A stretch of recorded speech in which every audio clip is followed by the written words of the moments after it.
You know what's great about the USA and America is the states created the federal government, and we often forget that in the Constitution. And there are states that are pro-business. There are states that are anti-business. Chris Wright, the Secretary of Energy, was here not long ago, and he said, you have the most business-friendly state in the entire 50 states. Some people hear that and they think, oh, that's just because you got corporate welfare and you give money to robber barons and stuff. No. What it means is you can move faster here. Hashtag speed kills. I've written columns about this. Speed kills. And North Dakota is right now at the tip of the spear in many things because we are business friendly, because our elected leaders do anything. They'll walk on broken glass if it's about helping North Dakota, making North Dakota better, bringing kids and grandkids back. And I can't think of anyone who got that better than Kevin O'Leary, Mr. Wonderful, who spent an inordinate amount of time in North Dakota, as did our next guest, who's the CEO and general partner of O'Leary Ventures. And that's a good thing, a really good thing that gives us enormous opportunity, because Kevin O'Leary and Paul Palandjian, who's joining us here in a moment, could be anywhere literally on Earth. Could be in Abu Dhabi, could be in Alberta, Canada, could be in West Virginia, Texas, Pennsylvania, but they spend a lot of time right here. Why is the question to that? And that's our first question for our guest, Paul Palandjian. Paul, thank you for joining us. How are you? I'm great. Great to be with you, Scott. Great to be with you as well, and had the pleasure of meeting you when Kevin has been here before, and I'm always impressed of the amount of time you spend here. Why do you and Kevin O'Leary spend as much time in North Dakota as you do? Well, there's business reasons for that, and then there's cultural and personal reasons for that. First and foremost, we got to know North Dakota almost serendipitously through a small investment we made through Shark Tank, PRX Fitness, which then went on to have great success and build a manufacturing plant in North Dakota. That drew Kevin to North Dakota, and it was kind of when he first put boots on the ground on a follow-up for Shark Tank that he started to learn about the state, met leadership, and came away from it with an aha moment of the opportunities are boundless here from a business perspective. But then, as we all know, opportunities are a dime a dozen. At the end of the day, leadership matters, business policy matters, but the culture of the people probably matters most. And what we've been most impressed by is that there's kind of a preserved sense of lost Americana that comes out in the culture of the North Dakota people. It's a culture of hard work. It's a culture of integrity and honesty, and many of the things that ultimately we see are lost in the major cities and on the coasts. So we think the heartland is where it's at. As you said earlier, North Dakota is just the tip of the spear. And then there are many fundamental superpowers that the state has that make it poised to capitalize on what we think are 5 decades of megatrend that's going to unfold in the years to come. So tell me about the superpowers. What are our superpowers that attract you and others to invest here? Well, this is known to your audience, but 44 million acres, 39 million of which are ag. The state is relatively flat. It's rich in natural resources. It's small population, which can be a weakness in terms of workforce and workforce retention in terms of growth, is also a superpower in that there's not a lot of red tape. There's pro-business policy. Your former Governor Burgum, who's now Secretary of Interior, very entrepreneurial and forward-thinking and not provincial in his approach to things, I think really started to unlock the full potential of the state. And now you've got Kelly Armstrong in there. And this guy is, a super governor. He's got vision. He's got leadership chops. And he wants to put North Dakota right in the front of everybody's dialogue in terms of where this country is going.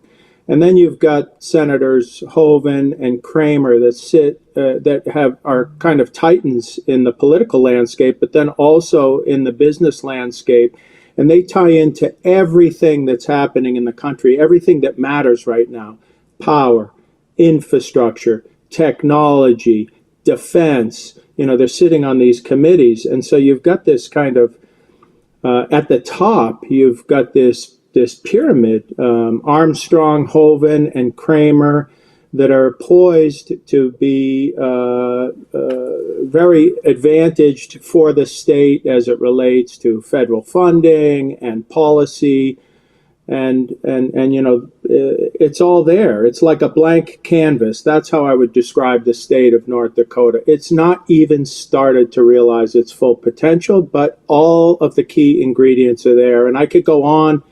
I don't know how much time we have, Scott, but between the talent pool coming out of UND and NDSU, between what's happened out in Grand Forks near the Air Force Base with Grand Sky and Vantis and the Hive, phenomenal mayor out there, Mayor Brandon Bochenski, just driving a lot of the defense techs. You've got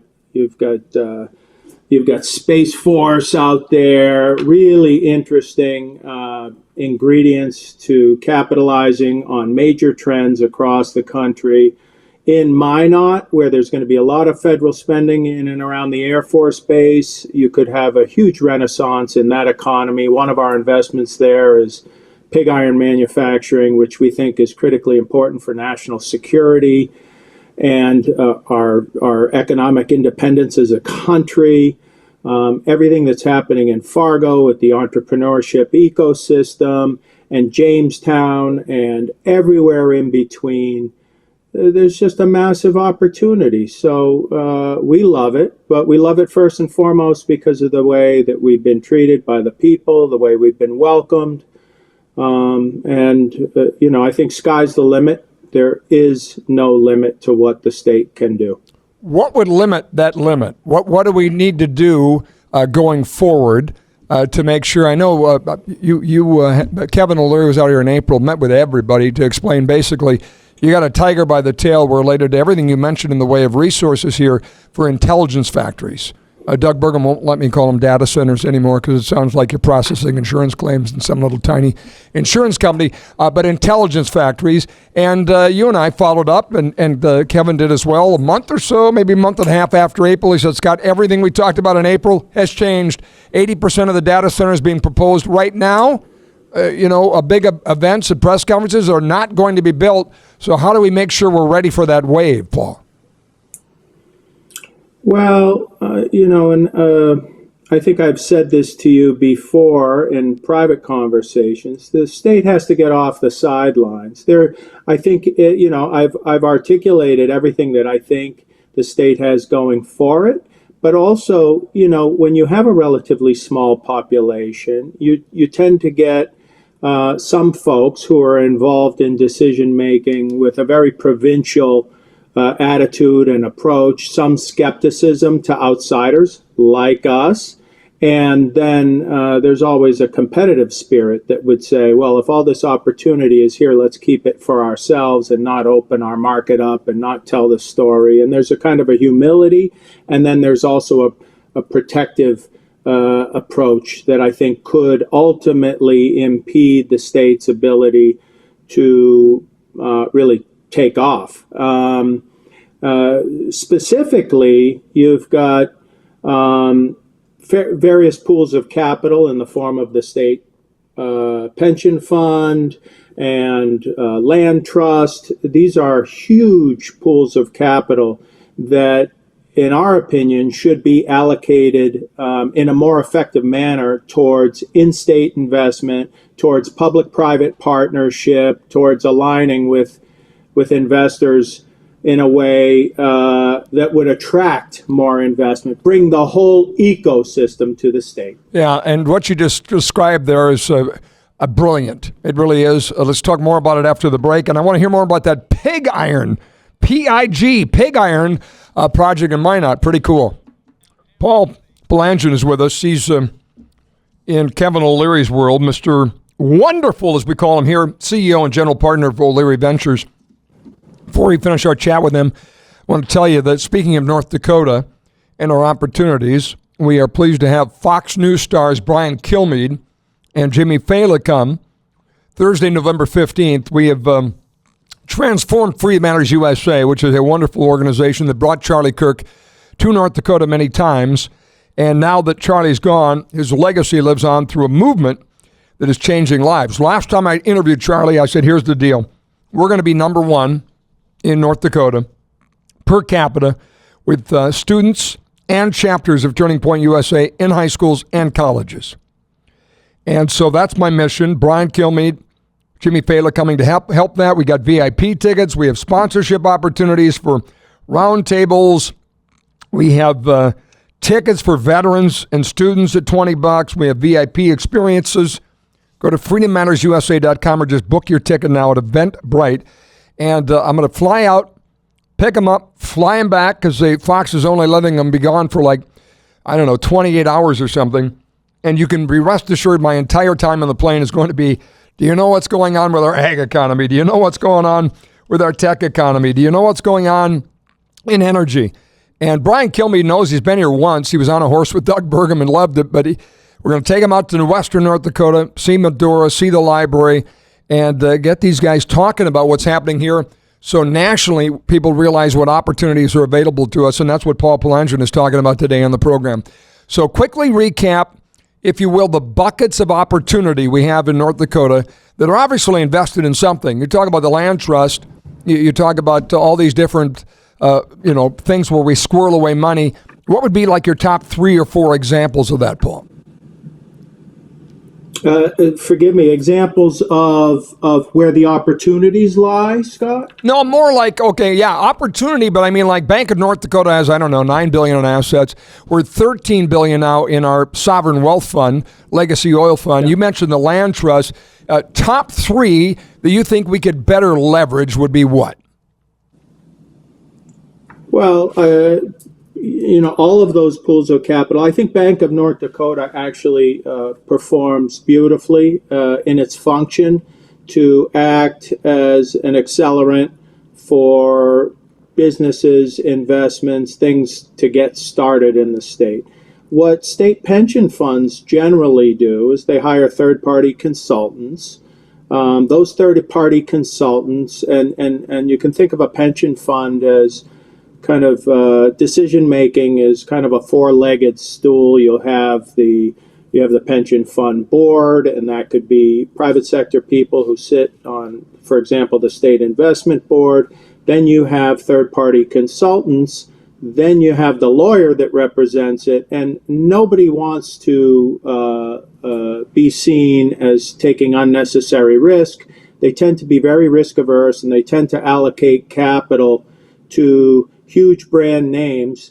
But in the case of North Dakota, these are brand names that are not in turn investing back in the state. They're just kind of checking a box. So there's very much a cover your rear end type attitude with how that capital is generally deployed. And the point I'm making to you is the state, I think, to capitalize on the opportunity before us, massive opportunities in power and infrastructure, massive opportunities to build AI factories, massive opportunities in defense and defense tech, massive opportunities in healthcare, because the ag industry in and of itself, and the state feeds the world, we know that, but also those are the raw materials for some of the clean energies, for some of the new technologies that are developing, for biopharmaceutical manufacturing.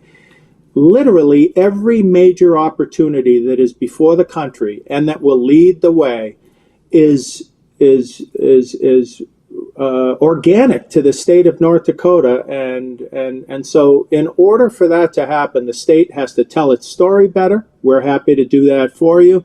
It needs to attract outside capital. It needs to bring the ecosystem there, because generally the point I'm making is, in the future, the only competitive advantage anyone's going to have, any state, any investor, is the rate at which they change. And so insofar as there might be friction to go outside of the box, try new things, leverage the state's balance sheet to start to invest and bring that world to the state, it's going to miss the opportunity. That's my concern. Yeah, Mike LaFleur, our House Majority Leader, likes to say we need to manage cash better.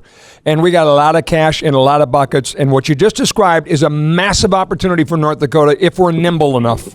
If we can do a little non-North Dakota uncomfortable, right? We don't like uncomfortable, but if we get a little uncomfortable, just like Donald Trump is doing. You look at the MP Materials deal. He said, we need rare earth minerals to beat China. We'll take an equity position. And literally the federal government owns part of MP Materials, who couldn't get even a bank loan because of how China screws us. That's the example. I only have 4 minutes left, but I want to talk about kind of the opportunities where a state pension fund could play along and help move something happen in North Dakota. And that is this pig iron project in Minot that O'Leary Ventures is investing in. And there is a private-public partnership of sorts there. Give me your best 90 seconds on this massive announcement in Minot.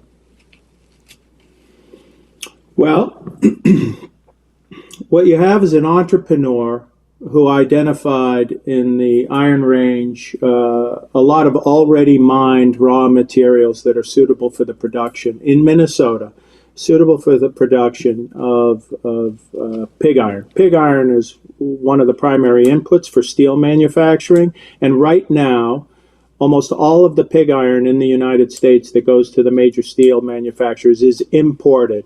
And so the opportunity is to take it without mining, and we already have leases and permits in place to bring that raw material from Minnesota by rail into North Dakota, turn it into pig iron. We're gonna create 2 million metric tons per annum of pig iron at a 30% lower cost than it's currently being imported, FOB New Orleans. It's a massive opportunity, and it ties directly to national security.